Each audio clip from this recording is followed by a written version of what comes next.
Bon, alors, on part sur crumble chocolat banane. Très facile, très rapide, très simple.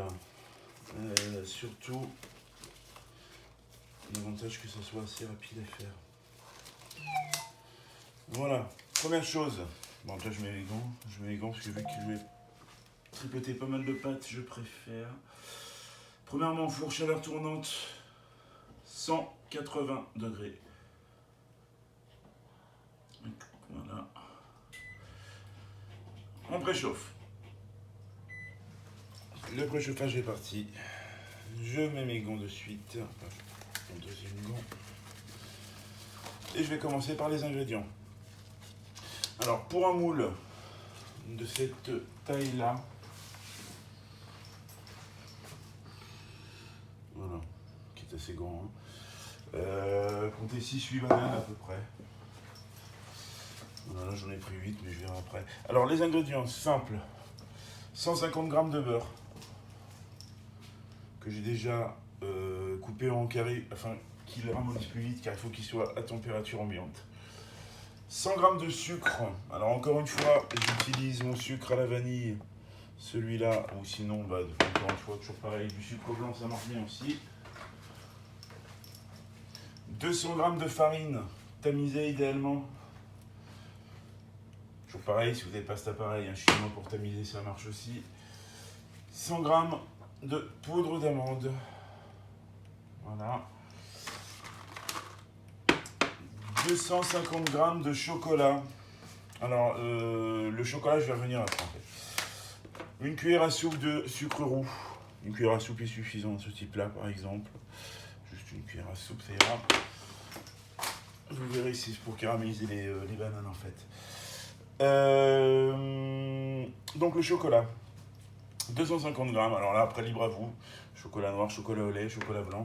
Moi, j'ai une préférence pour le chocolat noir. Ce que je fais, c'est que je fais un mix entre chocolat noir et chocolat blanc. Voilà. Je mets 125 g de chaque pour faire 250. Alors après, je préconise les chunks et non pas les pépites de chocolat. La différence, elle est là. Ça, c'est des chunks. Ça, c'est des pépites de chocolat. Les pépites de chocolat, c'est des petites gouttes de chocolat là, qui fondent à la cuisson. Les chunks, l'avantage, c'est que ça ne fond pas à la cuisson. C'est-à-dire que le chocolat, en fait, il est cuit à une certaine température, de façon à ce que quand vous le faites recuire dans des cookies, dans de la viennoiserie, n'importe où, il ne va pas fondre. C'est ce type de chocolat-là qu'il y a dans les pains au chocolat de boulangerie, par exemple. Bah, donc, de préférence, optez pour ça. Ça fera un rendu plus sympa. Et pareil, encore une fois, concernant les goûts, à vous de voir, pour blanc, noir, lait, au choix. Et concernant les ingrédients, une pincée de sel. Et je crois qu'on est bon. On est bon, on est bon. Alors, on commence. On va déjà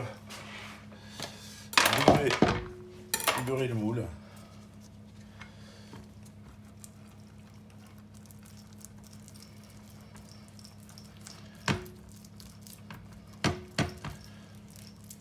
Voilà.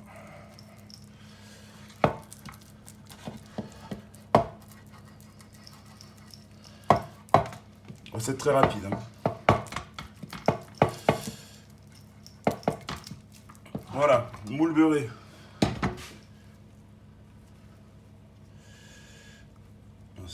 Voilà, parfait. Je récupère l'excédent de beurre quand même pour éviter de gâcher. Voilà. Surtout qu'en plus ça va aider à venir caraméliser les bananes. Alors, on prend la cuillère de cassonade qu'on va mettre au fond. Et ensuite on va faire comme avec la farine pour chemiser le plat. Voilà, on va juste étaler grossièrement le sucre au fond. C'est juste pour que ça fasse un caramel. Ensuite, on vient récupérer... Non, attends. Il n'y a plus besoin. Le moule, dans l'immédiat, je vais le mettre là. Bon, je vais peut-être en mettre une miette en plus de sucre roux. Quand même, parce que c'est vrai qu'il n'y en a pas énormément. Là, j'étais un peu... Voilà, on va dire 2 cuillères à soupe. 2 cuillères à soupe pour mettre au fond du plat, voilà. Pour bien faire caraméliser vos bananes après. Donc voilà ce que ça donne, je remontre. Mais... Voilà, il faut qu'il y ait du sucre partout, hein, tout simplement. Donc ensuite, on vient prendre le saladier avec le beurre dans lequel on va mettre le sucre à la vanille. Pareil, là, vous pouvez mettre de la cassonade si vous avez envie, ou du sucre blanc. Ça marche également. Voilà pourquoi j'avais mis mes gants. Parce que maintenant, on va commencer à mélanger le beurre et le sucre. Voilà. D'ailleurs, ces gants sont super pratiques pour ce genre de choses qu'il y a à faire en cuisine. Mélanger les pâtes, etc. Ça colle moins aux doigts. C'est moins crasseux. Je vous recommande vivement d'acquérir des gants comme ça. C'est des gants qui ne sont pas en latex, qui sont spécialement faits pour la cuisine. C'est génial. Oui, ça colle pas. C'est top. Bon voilà. Donc on mélange. On mélange bien son beurre et son sucre. Voilà. Une fois que c'est fait, on va venir mettre la farine. Par contre, du coup, je vais être emmerdé avec mon gant. Comme quoi, ça a des avantages, mais c'est aussi des inconvénients. Voilà.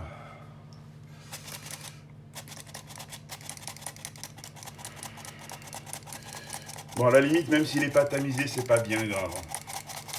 Pour cette recette-là, c'est pas grave.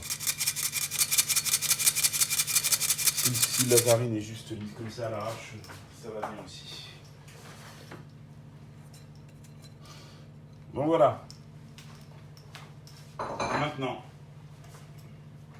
on va remélanger de nouveau.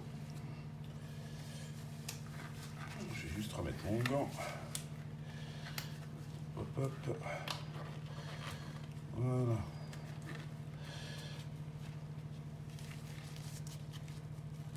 On va remélanger. Merde. Voilà, parfait.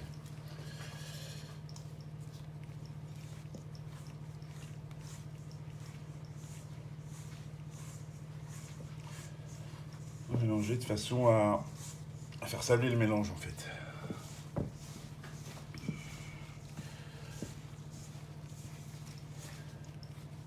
Voilà. Donc là, on prend la farine, on la met entre ses doigts comme ça et on va frotter une main contre l'autre pour sabler.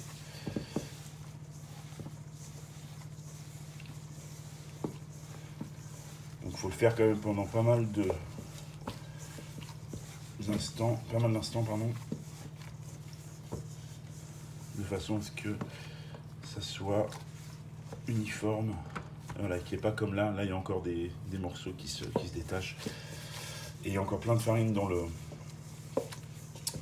saladier. La finalité, on ne doit plus voir de farine et on doit avoir une boule. Ou alors, enfin, si ce n'est pas une boule, c'est au moins de la pâte uniforme. Voilà. Après, ce qu'on peut faire, comme pour une boule de pâte à pain, c'est-à-dire la prendre et la replier sur elle-même comme ça. Voilà. Comme pour une pâte à pain, tout simplement. On la replie sur elle-même et on la travaille. Bon voilà, là que maintenant elle est uniforme, on va pouvoir intégrer le reste des ingrédients. Voilà, vous voyez ce que je disais, là elle est uniforme. Elle est complètement uniforme. Maintenant, donc, on va récupérer la poudre d'amande qu'on va mettre avec, et on va l'intégrer, on va l'amalgamer exactement de la même manière. Pareil qu'avec la farine, c'est-à-dire qu'on cherche à sabler le mélange.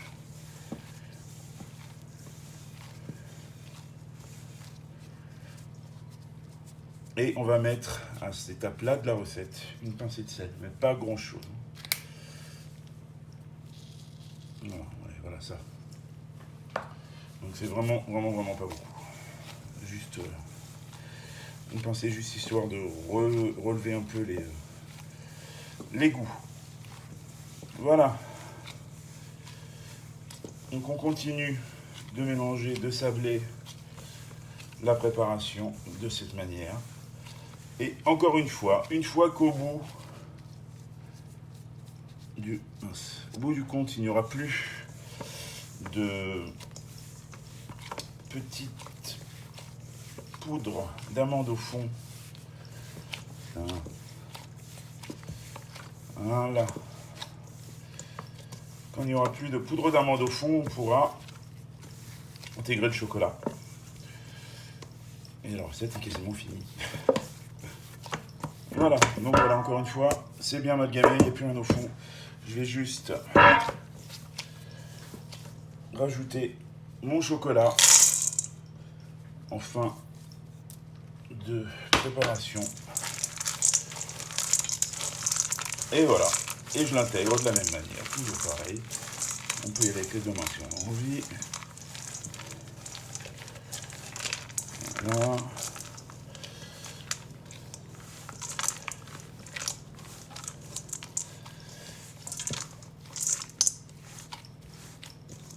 Parfait. Là, on est pas mal. On est pas mal. On a notre pâte qui est prête. Voilà le résultat final. Vous voyez, c'est pas long, hein. Quelques instants, c'est suffisant et c'est fini. Alors maintenant, on va prendre nos bananes. Tout, comme elles sont là. Quel idiot. Donc, je vais nettoyer un peu ça déjà. Hop. On va récupérer nos bananes. Et on va déjà les mettre dans le plat.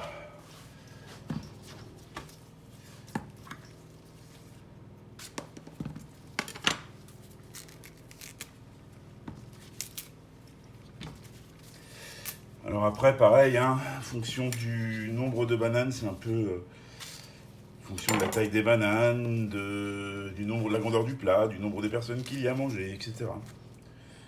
Si les bananes sont belles ou pas. Par exemple, celle-là, elle est un peu abîmée, donc on enlève les bouts qui sont pas beaux.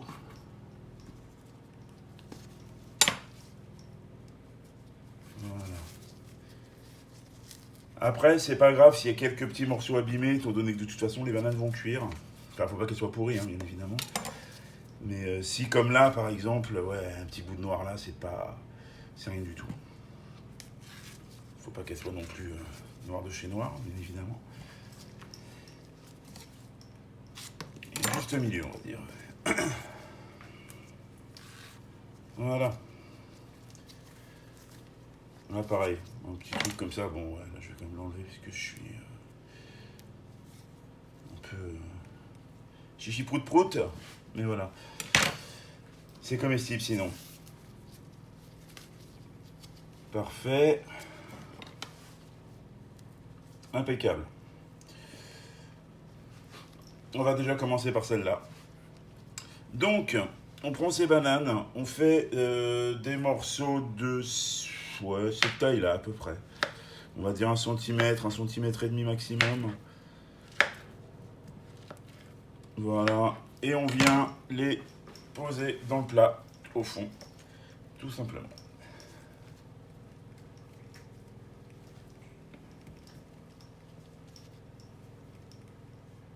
Voilà, voilà.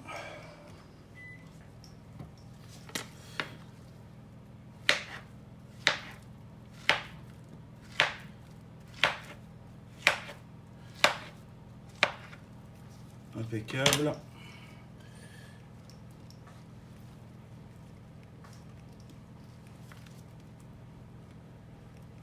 Hop là.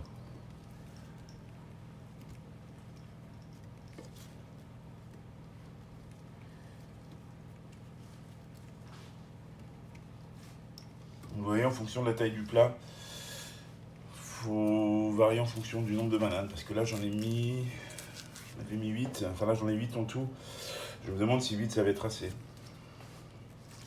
Bon, c'est pas grave, en quel cas, j'en ai d'autres dont on secours. Mais je suis pas persuadé que 8 pour un plat comme ça soit suffisant.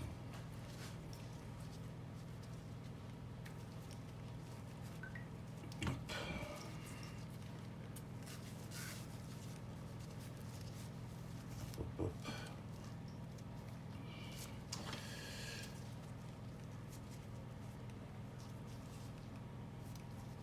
Voilà. Ça va, ça va, ça va, et là ça va aussi, c'est bon. Donc, on continue de couper ces bananes. Voilà. Je vais en faire peut-être un peu plus fines parce que sinon je me demande quand même si je vais en avoir assez. Je vais pas non plus en mettre 25 dans un gâteau.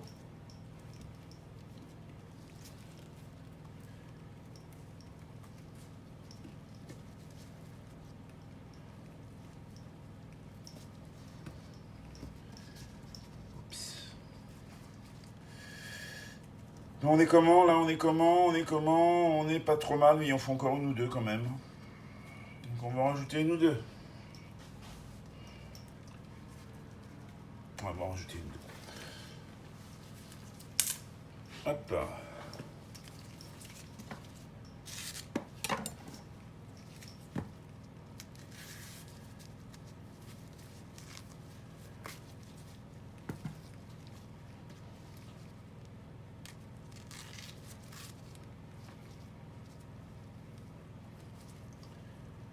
Voilà, parfait.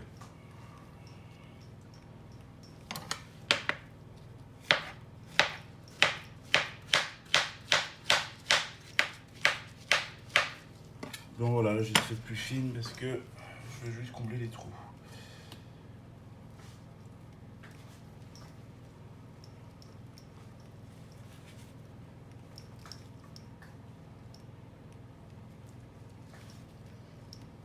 Voilà.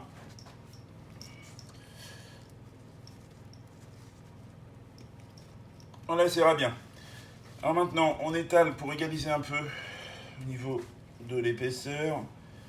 Voilà, une fois que ça s'est fait, ça, on dégage. Et maintenant, on va faire l'étape finale. Je vais mettre celle-là, à savoir étaler la pâte sur le gâteau. Voilà. Donc pour cela, on se prend pas la tête, on prend le poignet qu'on va venir émietter de cette manière sur le gâteau.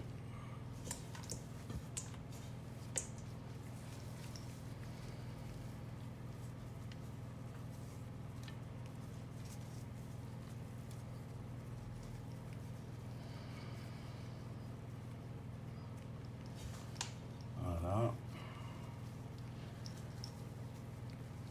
Alors on essaye de ne pas faire des trop gros morceaux, parce que le but c'est que ça soit effectivement le plus dispersé possible, de façon qu'il y en ait vraiment sur chaque bout de banane. Alors après, s'il y a certains morceaux qui n'en ont pas, c'est pas grave non plus. On va dire que c'est juste pour pouvoir essayer d'avoir quelque chose d'uniforme, c'est tout. Et que ça puisse cuire d'une manière équivalente partout. Voilà.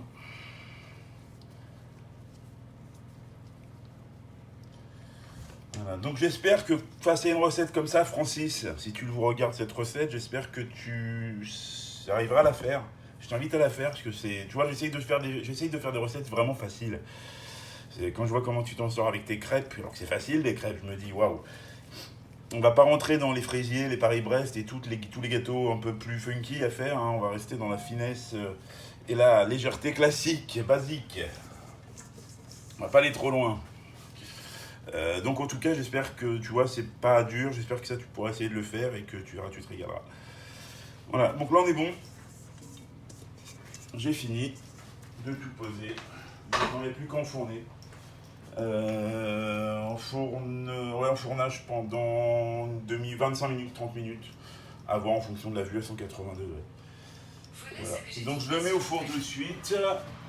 Hop, hop, hop. Je vais juste... c'est bon. Je le mets au four, j'enlève mes gants et je vous donne rendez-vous dans, on va dire, une petite trentaine de minutes, à peu près.